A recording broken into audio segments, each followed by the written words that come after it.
Shalom, all praises to Yahweh, Ba'ashem, Yahushai, Ba'ashem, Rakal Kadash. Double honors unto the apostles and elders of Great North Son who rule well. And shalom to the whole full elect. This is another commentary of Matthew, the 9th chapter. And it reads, And he entered into a ship and passed over and came into his own city. And behold, they brought to him a man sick of palsy, lying on a bed. And Yahushai, seeing their faith, said unto the sick of palsy, Son, be of good cheer, thy sins be forgiven thee. And behold, certain of the scribes said within themselves, This man blasphemeth. And Yahushua, knowing their faults, said, Wherefore think ye evil in your hearts? Okay, so that shows you Yahushua, who the world ignorant calls Jesus Christ, has spiritual power. He was able to, read men's minds, all right, through the Spirit. And that's why he said, Wherefore think ye evil in your hearts? Because the word heart really goes back to the Hebrew word lab, which basically means your mind, your brain. Verse 5, whether it is easier to say, Thy sins be forgiven thee, or to say, Arise and walk. Which is it? Okay. But that ye may know that the Son of Man hath power on earth to forgive sins, then saith he to the sick of palsy, Arise, take up thy bed, and go unto thine house. And he arose and departed to his house. But when the multitude saw it, they marveled and glorified Yahweh, which had given such power unto men. Given such power unto men. And as Yahushua passed forth from thence, he saw a man named Matthew sitting at the receipt of custom. So basically, the Lord, to prove what he was, that the man's sins had been forgiven him, he told him to arise and walk. This is a man that was obviously paralyzed, that wasn't able to walk. So the token of the forgiveness of his sins was the fact that he was able to walk. All right, so that shows you, that was proof that the Lord had that power to, let loose on not impute any wickedness upon any sin upon men, where he saw fit. Okay, through the Spirit, through his heavenly, through the Father Yahweh. All right. And he arose and departed into his house. But when the multitude saw it, they marveled and glorified Yahweh, which had given such power unto men. And as Yahweh passed forth from thence, he saw a man named Matthew sitting at receipt of custom, and saying unto him, Follow me.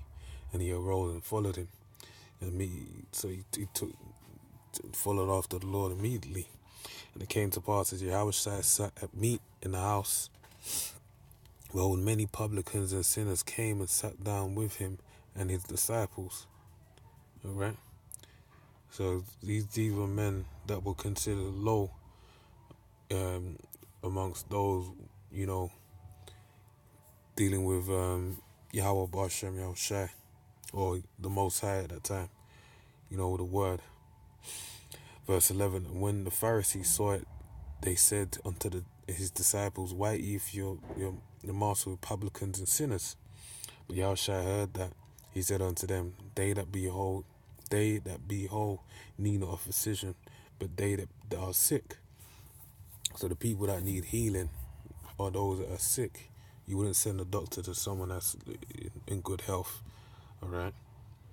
The only thing they're gonna really do is give a checkup and just say, hey, you're healthy. But really and truly, they would want to get to someone that's sick and poorly, because that's where their help would be beneficial. And that's what the Lord came on the scene to do. That's why he came to the publicans and sinners. All right, verse 13, but go ye and learn what that meaneth. I have mercy and not sacrifice. I will have mercy and not sacrifice, for I am not come to call the righteous, but sinners to repentance. Simple and plain. The Lord weren't dealing with those that, he said it out of his own mouth. He was dealing with those that were going off, and they needed the lost sheep of the house of Israel. They needed guidance back onto Yahweh. Verse 14, then came to him the disciples of John, saying, Why do we and the Pharisees fast oft, but your disciples fast not? And Yahushua said unto them, Can the children of the bride chamber mourn as long as the bridegroom is with them? But the days will come when the bridegroom shall be taken from them, and then shall they fast. All right. So basically, the fasting is a form of it basically is affliction of your spirit. That's why you have the Day of Atonement, where it basically is afflicting of thy soul, all right, your spirit, and that's done by what? Not eating no food. Okay. So when the Lord is with them, I mean, they're gonna rejoice. We'll rejoicing in the Lord because He was there present with us. But when He left, that's when it, that's why we fast, and we take to fasting to afflict our souls, our spirits, to gain more strength and solitude in His Spirit. All right. Verse 16. No man putteth a piece of new cloth onto an old garment, for that which is put in to fill it up, take it from the garment, and the rent is made worse. Yeah, man, and I've done that. You've had like damaged clothing. The hem in between the jeans may have got a hole. You put, you take it to the dry cleaners and you put the cloth there, and they stitch it up. But guess what? After a while, the rent just gets bigger, man. You might as well just buy a new pair of jeans at the moment that happens, and with any form of holes in a garment, all right? Verse 17, neither do men put new wine into old bottles, else the bottles break, and the wine runneth out, and the bottles perish. But they put new wine into new bottles, and both are preserved. And this is not talking about no glass bottle, all right? It's talking about the bottles that they had back in that time, made out of animal skins, like leather, for example, that would have been sold together, would have been fresh. Then you would have poured in the wine, and it would have held it securely, and it wouldn't break. It would have held tight within the seams, all right? So that's what the same with this word, okay? We desire to give this word to new bottles, man. Those that have not been filled with nothing, that are able to retain this knowledge. Because when you come into an old man, what they've gone through their whole life, they're set in their ways, right? So the Lord is looking for that. That's why it says in Ecclesiastes, come to the Lord in thy youth, right? Verse 18, while he spake these things unto them, behold, there came a certain ruler and worshipped him, saying, my daughter is even now dead, but come and lay thy hand upon her, and she shall live. So he had faith, and Yahushua rose and followed him, and so did his disciples. And behold, a woman which was diseased with the issue of blood 12 years came behind him and touched the hem of his garment. For she said within herself, if I may but touch his garment, I shall be whole. She had the faith and believed that all it took was one touch of Yahushua's garment, and she was made a virtue. She will be made whole. All right, she'll be free of disease. Verse 22. But Yahushua turned about, and when he saw her, he said, daughter, be of good comfort. Thy faith hath made thee whole. And see, the Lord said it. Your faith made you whole. The fact that you believe in me has given you power to be healed. All right. And the woman was made whole from that hour. And when Yahushua came into the ruler's house, he saw the minstrels and the people making noise. He said unto them, give place, for the maid is not dead but sleepeth. And he laughed him to scorn. And that shows you that death is a form of sleep. All right. As that famous quote goes, the Nas song, I never sleep because sleep is a cousin of death. It really is, really when you die, you're sleeping, man.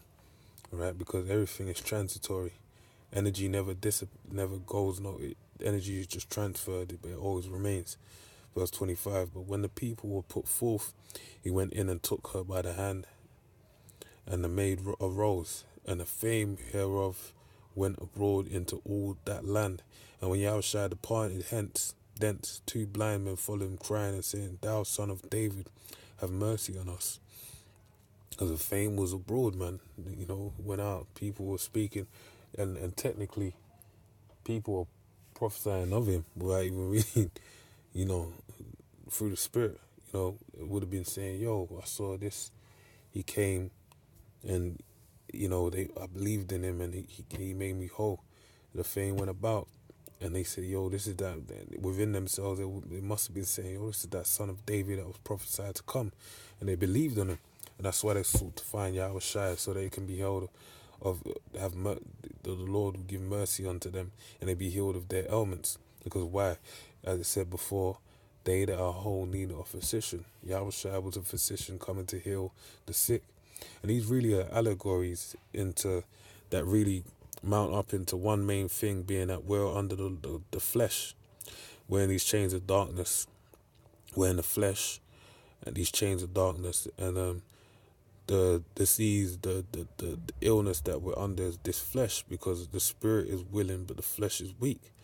So what do we need? We need a spiritual mediator, or should I say a mediator, to basically bypass all the wickedness done within the flesh, but just be in the spirit at all times.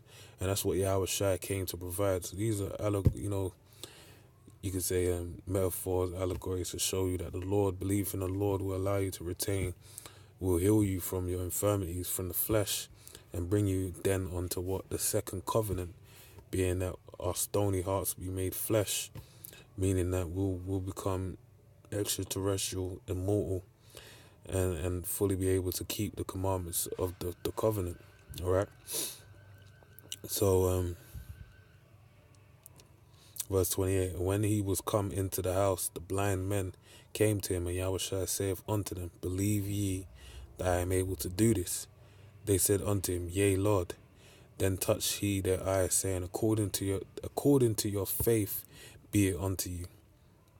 And this is just showing you the importance of faith, how important faith is. And their eyes were open, and Yahushua straightly charged him, saying, see that no man know it. But they, when they were departed, spread abroad his fame in all the country. See, that's how the Lord's name got abroad. We believed in the son of David, Yahweh Shai.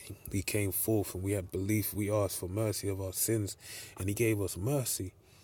And he healed us. You know, we were blind, we couldn't see nothing, but now we both see. And there's two of them. Out of the witness of 2 or 3 mouths, thou shalt believe every word. That's what is according to the law. So through the Spirit, that was set up for them to provide, more proof that Yahweh Shai is that man. All right, even though he charged them not to speak of him, the Lord, through the Spirit, his fame was just going abroad because that was bestowed upon him. Okay. As they went out, behold, there's nothing that we done, these things that are done, and that shows you as well, things that are done in darkness will come to light, because he charged them not to say nothing, but guess what? They said something. They had to make it known.